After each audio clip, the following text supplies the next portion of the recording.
یہ حضرت امام ابو حنیفہ رحمۃ اللہ علیہ کا زمانہ تھا۔ ایک مرتبہ ایک شخص کے گھر میں چوری ہو گئی۔ چور اسی محلے کے ہی تھے۔ چور نے اس شخص کو پکڑا اور زبردستی حلف لیا کہ اگر تو کسی کو بھی ہمارا پتہ بتلائے گا تو تیری بیوی سے طلاق ہو جائے گی۔ اس بیچارے نے مجبور ہو کر قسم اٹھا لی اور چور اس کا سارا مال لے کر چلے گئے۔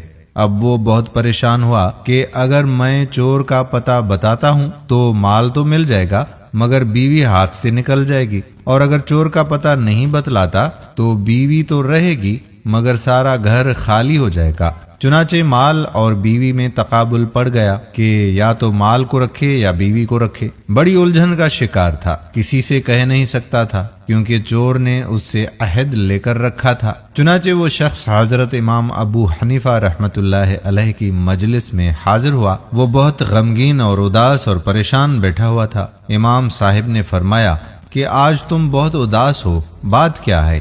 اس نے کہا کہ حضرت میں کچھ کہہ بھی نہیں سکتا۔ حضرت امام ابو حنیفہ رحمۃ اللہ علیہ نے فرمایا کہ کچھ تو کہو۔ اس نے کہا کہ حضرت میں نے کچھ بھی کہا تو نہ جانے کیا ہو جائے گا۔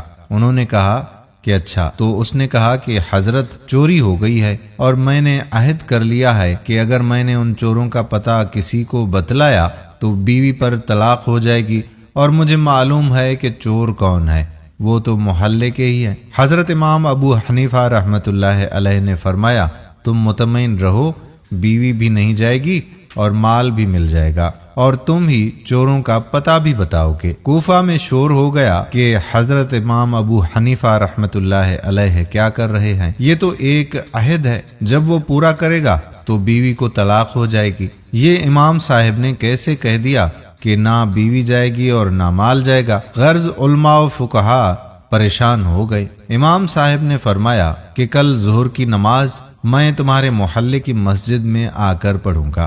چنانچہ امام صاحب تشریف لے گئے، وہاں ظہر کی نماز پڑھی اور اس کے بعد اعلان کر دیا کہ مسجد کے دروازے بند کر دیے جائیں، کوئی باہر نہ جائے۔ ان لوگوں میں چور بھی موجود تھا۔ اس مسجد کا دروازہ کھول دیا، ایک طرف خود بیٹھے تھے، ایک طرف اس شخص کو بٹھا دیا اور فرمایا کہ ایک ایک آدمی آگے نکلے گا، جو چور نہ ہو اس کے متعلق کہنا کہ یہ چور نہیں ہے، اور جب چور نکلے تو چپ ہو کر بیٹھ جانا۔ چنانچہ جو چور نہیں ہوتے تھے ان کے متعلق وہ کہتا جاتا کہ یہ چور نہیں ہے، یہ بھی نہیں ہے، یہ بھی نہیں ہے، اور جب چور نکلا تو خاموش ہو کر بیٹھ جاتا۔ اس طرح گو کہ اس نے کچھ کہا بھی نہیں، مگر بنا بتائے سارے چور معلوم ہو گئے۔